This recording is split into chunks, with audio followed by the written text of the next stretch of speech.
Hello everyone and welcome to this video. So we're doing something a little bit different. It's been suggested that as I am a horror scholar, I should sort of produce some content offering my opinions, my thoughts, my analysis, etc. of horror. Um, and so this is the first video here that's sort of delving into my area of speciality. And what I'm doing is I'm doing a tier list. I'm doing a ranking of my own personal thoughts, reflections of what are the 90s sort of horror slasher staples, as it were. And this is a tier list that I saw on Zach Cherry's channel. A shout out to him. And so I'm just going to go through these, offer some thoughts, and then place them. And I must stress that these are my opinions, and although I'm claiming to be some sort of horror expert, I'm not claiming the sort of how I rank these things as sort of any degree of sort of objective fact. These are very much my thoughts, my reflections, my own views on each movie. So I'll do that. I'll run through. I'll run ahead. I'll sort of offer my own thoughts, and it's worth stating that there will be spoilers for some of the films. I'll try and keep them to a minimum in case you want to watch. But as I reach each film, if it's one you haven't seen, you want to watch without any spoilers, please do sort of duck out for that portion of the video.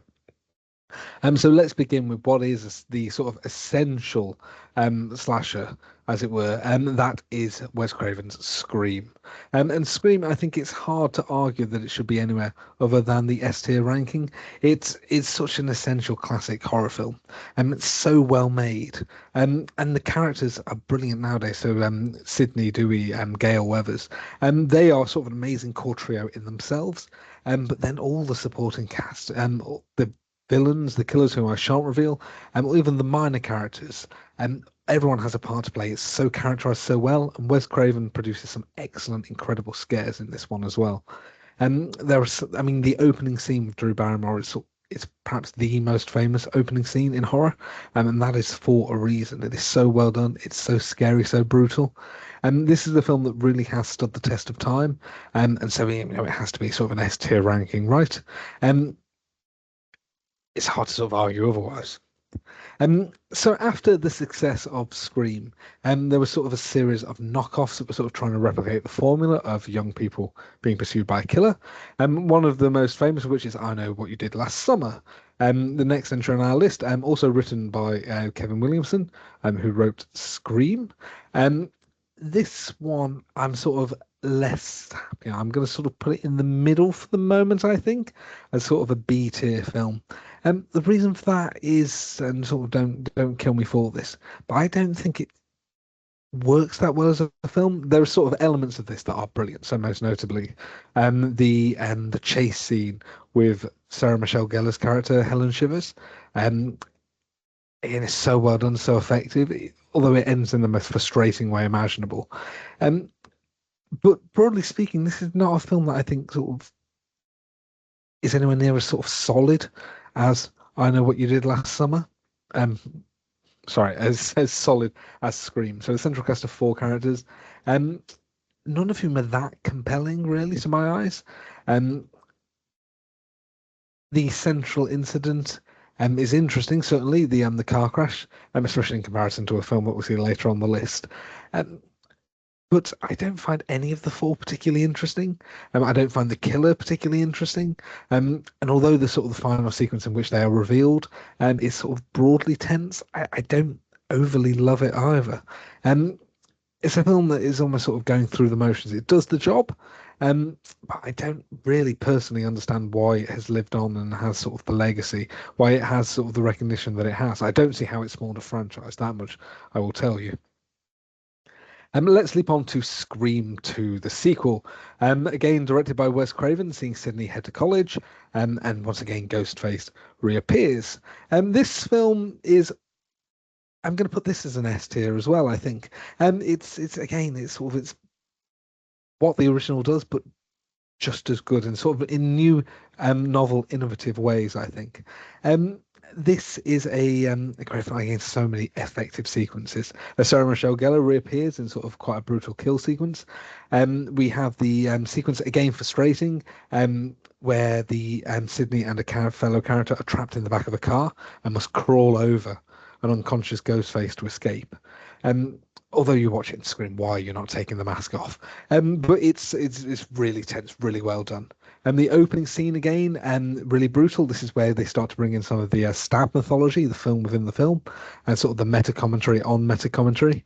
Um, the death of a sort of a series mainstay character, as it were. And also, I really like the identity, the reveal of the killers in this film. I shan't spoil, but I think they are as good. Um, as the certainly one of the killers is really interesting and arguably on the level of the killers in the first two. And there's only really one killer whom I think rivals that coming later on. And so this is again such an effective horror film and benefits very much so from the groundwork that was laid by the original. And but I think that sort of, you know, it is as strong, Wes Craven still being a master of the craft. And then the central cast of characters again, Neve Campbell, Courtney Cox, and David Arquette, all brilliant, firing on all cylinders again. Um, as they bed to another rip-off film, Urban Legend. Urban Legend, so a cast of characters in a university are targeted by a killer who uses urban legends as the motif of the killing. This one I remember seeing very vividly for as a kid, for one scene in particular in which sort of a goth character played by Danielle Harris is killed, and there is a taunting message written on the wall in blood, and I remember having seen that very vividly when I was a kid, and that one stayed with me. And this one I like. I think Urban Legends is a cracking little film, and I'm going to put it as an A tier. I don't think it sort of quite hits the heights of Scream, but there are so many sort of excellent sequences in this film again. Um, there are brilliant kills, and the idea of the urban legends as motif, as murder weapon, really work quite well. I think it's really fun. There are some brilliant sequences, and again, I would say a chase sequence involving a character played by Tara Reid as she's pursued by the Parker clad killer is the highlight of the film. But you have some appearances by horror alumni, and Brad Dourif appears in the opening sequence. Robert Englund playing the professor, who is a red herring or not. This is a fun and very sort of tense taut film, I think. The reason I haven't put it as an S tier horror, I think, is that the central character is not particularly interesting. Whereas the Sidney Prescott in the Scream franchise is such a compelling lead, I've never found the Alicia Witt character to be particularly engaging, nor Jared Leto as her sort of male counterpart in the film. Neither are particularly engaging. The person who eventually is revealed as the killer is perhaps the most engaging of the characters. But I think that is the thing that just sort of stops it from tipping over into the S tier rankings. As we head to a second sequel, and this is the sequel for I Know What You Did Last Summer. I Still Know What You Did Last Summer, which sees the group again pursued by a fisherman. In this case, they are pursued to the Caribbean. This I'm going to put. Again, I'm going to put it in sort of B tier territory. This is really a kind of very different tone, I would say, from the original film. And it's more campy, it's more fun. The setting really sort of adds a different sort of tone to it. But again, the characters aren't that engaging. The identity of the fisherman, the killer this time, is so sort of lamely presented. It's untrue, and it's not one that really sort of stands out as far as I'm concerned. I don't love it. It's perhaps more fun. It's a more fun version of the original, but sort of they're roughly on sort of a similar wavelength, I would say. So to wrap out the original Scream trilogy, Scream 3, which takes us to Hollywood. It takes us to the set of a stab film being made, and some sort of, as Randy, one of the characters, states in this film, it always leads back to the original. We essentially round out the trilogy in a vaguely conclusive note, although alas, of course, 3 sequels followed. It was widely acknowledged that of the 3, Scream 3 is the weakest one. And on that, I'm going to agree with it. I don't think it's a bad film by any means. Time has been kinder to it as we've seen the Scream sequels sort of followed. but certainly it's not on the level of the originals. I'm going to put it as an A tier horror, I think. Um, Again, it's not bad. It's very tense. It's very effective. And the opening sequence again, I really like. And there are some excellent sequences in the house, some very brutal kills, and one involving sort of a carpet being pulled that is really quite nasty. Um, but yes, it's sort of in a sort of desire to sort of vaguely offer some conclusions to make this whole thing loop full circle. It doesn't land as effectively as the first two, I would say. And the identity of the killer in this one is widely recognized as not particularly effective. It sort of introduces a whole new load of lore that sort of vaguely comes out of left field. It's kind of set up in the film, but is vaguely out of left field. It sort of tries to recontextualize the first film in a way that doesn't really work. Um, and these are sort of weaknesses. There are definite strengths, including the characters. Parker Posey is the actress playing the Courtney Cox, Gail Weathers role in the Stab film is a definite highlight. So there is elements of fun, very much so. But yeah, no, again, it's not an S tier horror film. There are elements, there are creeps, there are moments of essentially stupidity. There are moments of sort of sequences, moments of terror, certain character actions where it's very, very hard to shake any feeling of disbelief. It's hard to sort of keep that investment. And this really, I would say, is the first Scream film that does that. It's the first Scream film that sort of doesn't entirely stick the landing, and that is why it is in A tier. We return to the Urban Legends franchise now with Urban Legends Final Cut.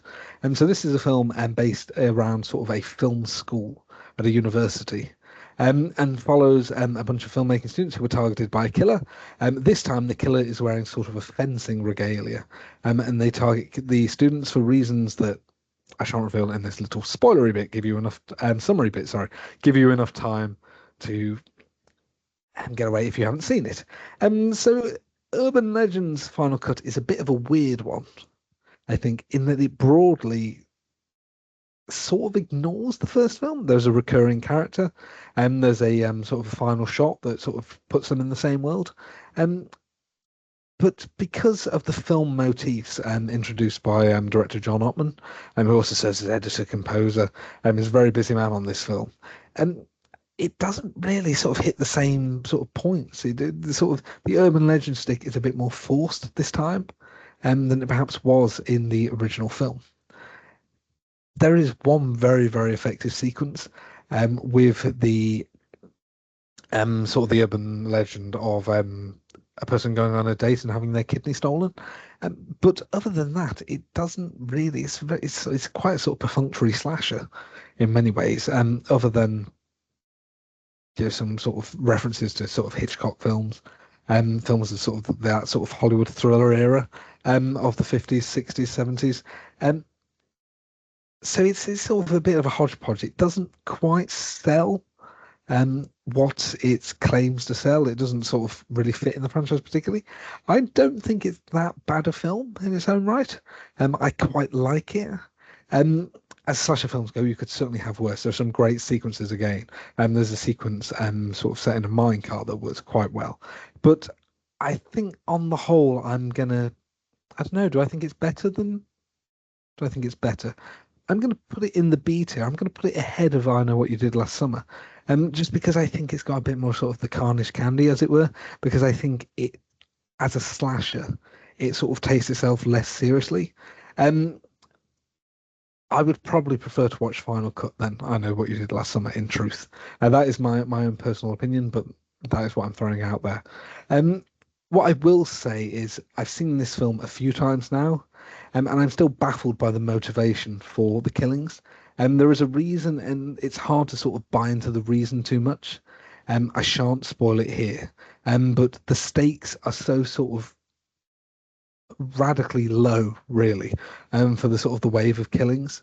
And it's hard to believe that the prize that's on offer is so significant and tied to a school that the killer would sort of pursue it and then actually get away with it. So this is my sort of issues with the film. And we're going to run with Urban Legends again. And this time we're talking about the final film. So as of recording, there have only been three Urban Legend films. And the final film is Urban Legends Bloody Mary. So this takes on a paranormal bent. The other two are definitely more sort of human slashers. But in this one, a group of people are targeted by a spirit, the spirit of Bloody Mary, inspired by the urban legend of the same name. And this is a film that, again, I'm sort of kind of torn on. It's by far the weakest of the franchise. Yet there is at its heart a really good idea. That good idea is to do with a sort of a forgotten memory in this town, and the legacy of a traumatic incident and the lengths that people go to uncover / cover it up. That as a plot, as a sort of a story, works really well. I think really of the three urban legend films, it was the one that would perhaps have lent itself best to a human killer. I think it's the sort of the most solid basis. It doesn't translate that well in the film by sort of making it a definite paranormal entity.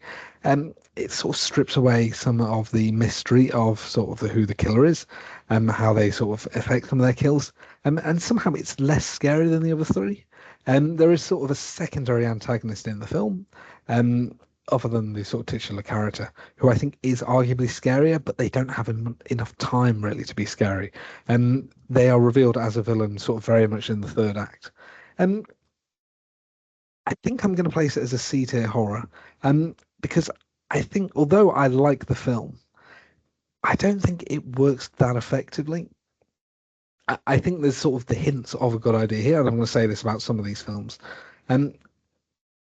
It's sort of not strong. The kills aren't that strong, and sort of although I find the plot particularly interesting, although there's sort of quite a strong, interesting element to it, ultimately I don't think I would definitely place this at the bottom of the films we've seen thus far. But it won't be there for long because we have what was up until earlier this year the final film in the I Know What You Did Last Summer franchise. I'll always know what you did last summer. This one is sort of F tier territory, and there's sort of no debate about it. So this again sees a group of young people targeted by the fishermen. We don't have the returning characters this time, and there's very little to say about this film. It doesn't function particularly well. It's not that scary. And again, when I'm mentioning paranormal entities, the villain in this film is a zombie fisherman, which is sort of as ludicrous on film as it is as I'm describing. It's not to the level that it's so sort of fun or laughably bad or camp that it's quite fun to watch. It's not that enjoyable. It's not that scary. And there's not really that much that's memorable about it. Really, it's sort of the worst of all worlds, really, I think. So I'm gonna have to put it at the bottom of the ranking. I think you may struggle to find people who disagree with me. But yes, this is my view. I've seen this twice. I watched it again in preparation for this list, and having seen it very recently, I'm still struggling to remember very much about it. Make of that what you will. Let's leap back to the Scream franchise. So Wes Craven would return for one last Scream film, his final film before his death, and that was Scream 4. Now, Scream 4 sort of catches up with Sidney, Dewey, and Gale many years after the events depicted in Scream 3, and sees a new cast of characters troubled by Ghostface, while Sidney is on a book tour in Woodsboro. They're the sort of returning surviving characters aim to help the young group survive and figure out who Ghostface is. This is a cracking film, really, I think. So there are elements of this that I don't like. There's sort of the opening scene, which goes very, very meta. There's a level of meta-ness that's, I think, the franchise sort of successfully manages, and then it gets a bit too much. I think it's a bit too much to begin with. But on the whole, though, otherwise, I think this is a really effective film again. It's really tight, and the kills are very brutal. Some of the most brutal Ghostface kills we've seen in the franchise. particularly the death of one of the characters after a phone call involving sort of references to hiding in a closet. Um, and it introduces some favourite characters. So Kirby, the who takes on sort of the film nerd mantle after Randy. Jill, Sydney's cousin, sorry, Jill, played by Emma Roberts, who I really like in this film, who I think is really great. I am going to place it. I'm going to essentially, I think Scream 4 is again sort of an S tier film. And the reason I think this is because A, it's very tightly plotted. It works really well. Tightly plotted, it's really tightly put together. The kills are brutal. There is fun. Um, what I would say though is the commentary aspect of Scream that really sort of helps it stand out has only become better as time has gone on. At its root, this is a film about pursuit of fame, victimhood, about social media notoriety, and that really, Wes Craven was really ahead of the time on that one. The things that happen in this film really speak to the present moment. Um, and when I rewatched this, I was struck really by how much sort of the culture that Wes Craven depicted in this film really translates to the modern day. And so for me, it is an S tier horror. I think it works really well. Two more Scream films to go. So after Craven's death, there were two more Scream films, and they would pass. And at time of writing, Scream 7 is coming, but has not yet come. It would pass the reins to the Radio Silence team. So Scream 5, or Scream as it was titled. This would see again a cast of young people. So it would see a character, a new meant to be central character, and Samantha Carpenter, who returns to Woodsboro after her sister is attacked by Ghostface. Some more young people are killed in the town, and then the group turn to Dewey for help. Sydney and Gail return to Woodsboro and attempt to deal with Ghostface. This is part of the legacy sequel craze, of which I think arguably Scream 4 really kind of inaugurated in the horror canon in recent years.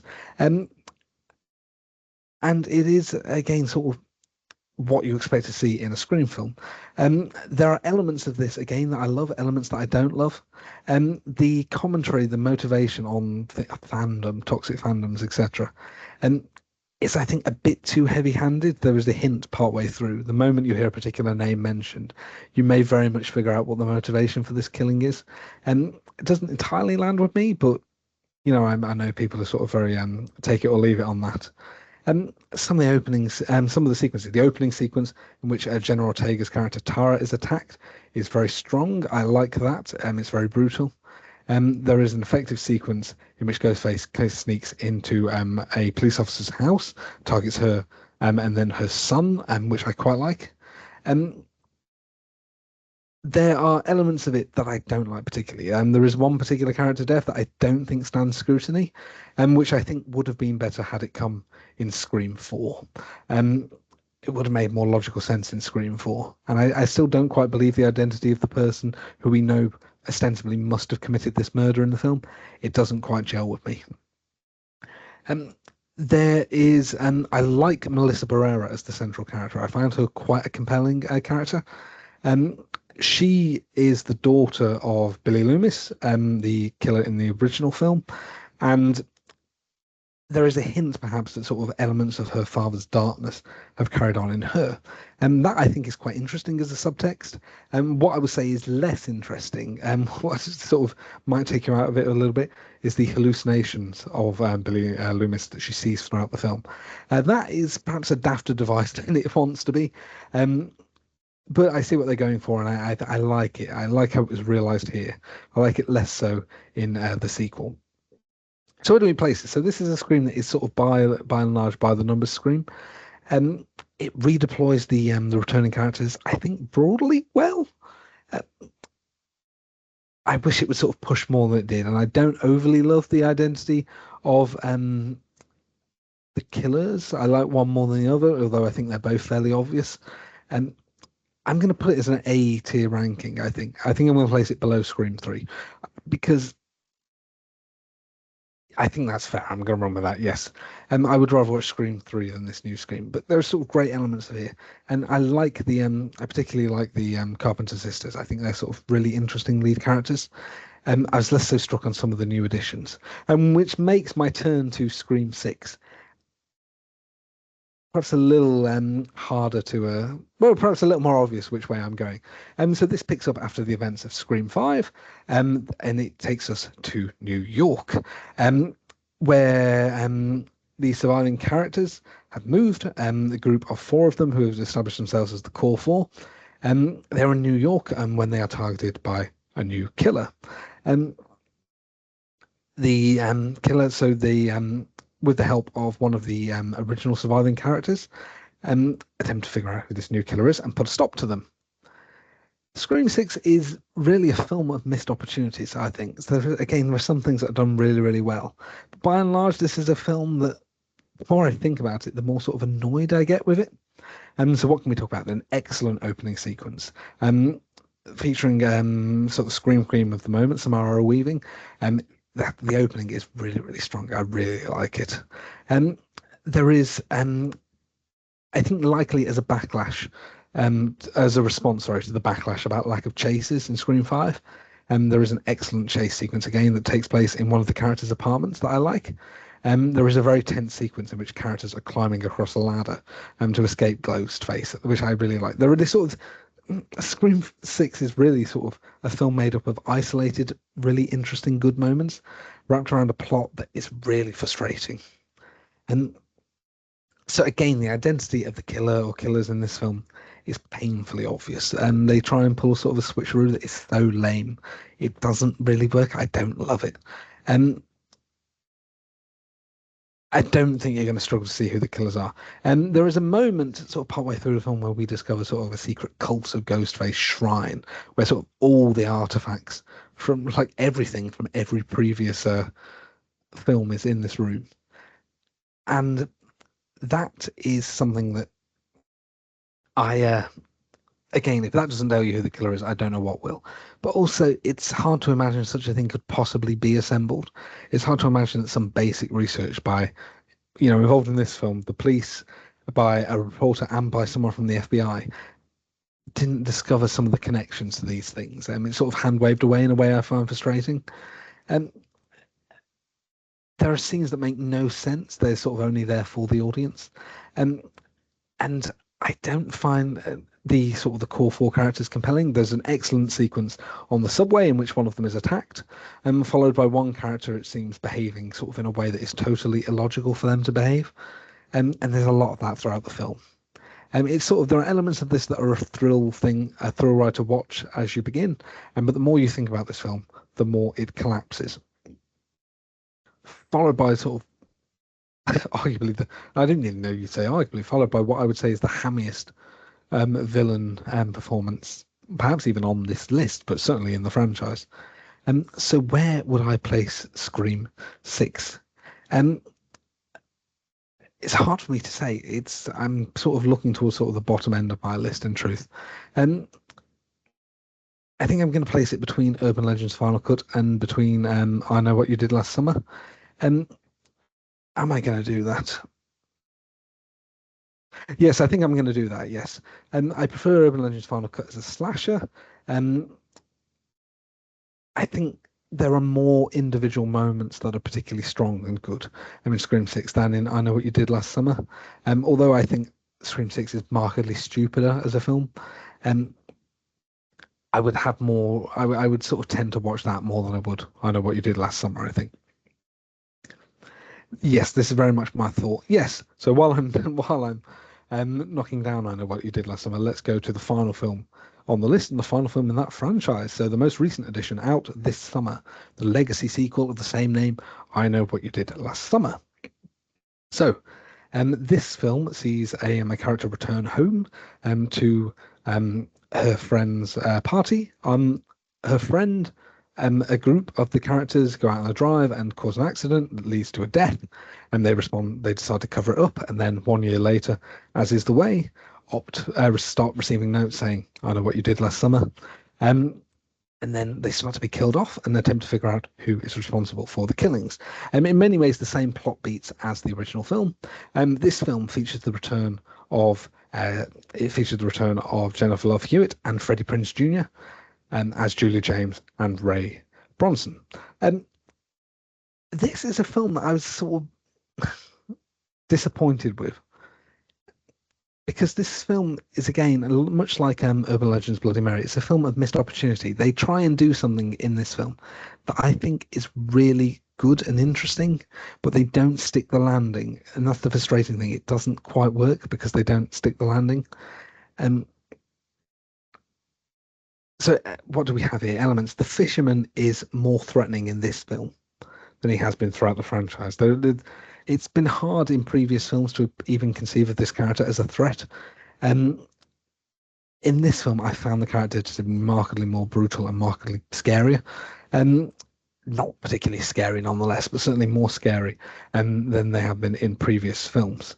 And I think the film, it mixes in the returning characters broadly well.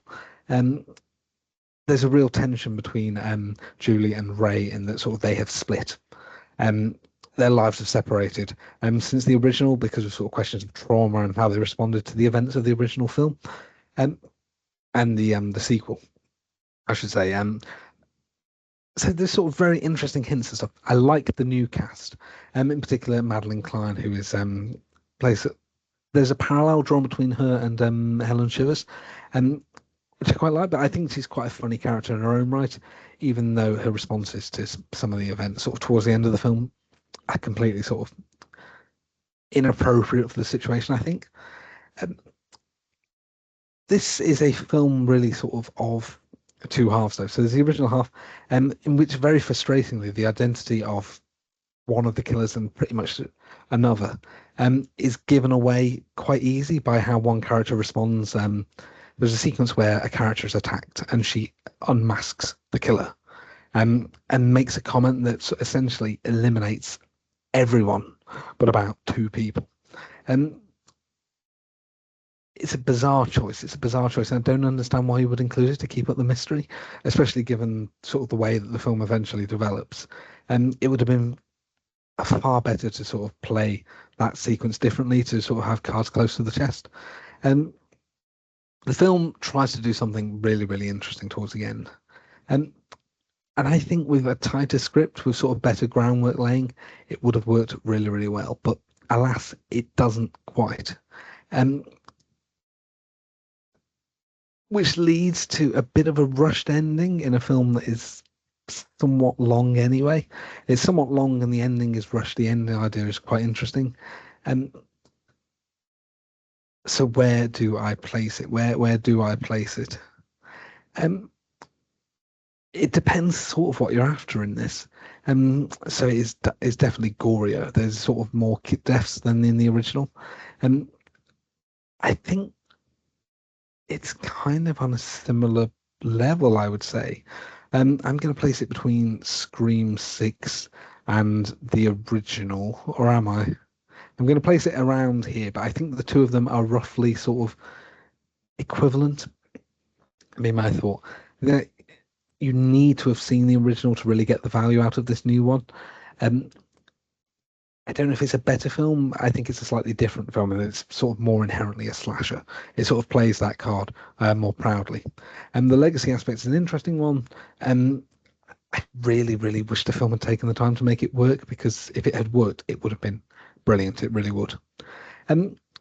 So yes, this is my ranking, and I think I'm broadly happy with this. I'd be very, very intrigued to hear from people in the comments. Do you agree with me? Do you disagree? What have I got wrong? What are there films that you see here that you hate, that I love? Are there films that I hate that you love? Where am I Where am I wrong? I'd love to have a conversation. But otherwise, thank you very much for listening to me for sort of half an hour. Talking about scary movies and ranking them. And if you enjoyed this, let me know, and let me know if there's more stuff you'd like me to rank and play with. Otherwise, make sure to like and subscribe, ring a bell to know when new content is coming. Otherwise, thank you very much. I look forward to seeing you in the next one.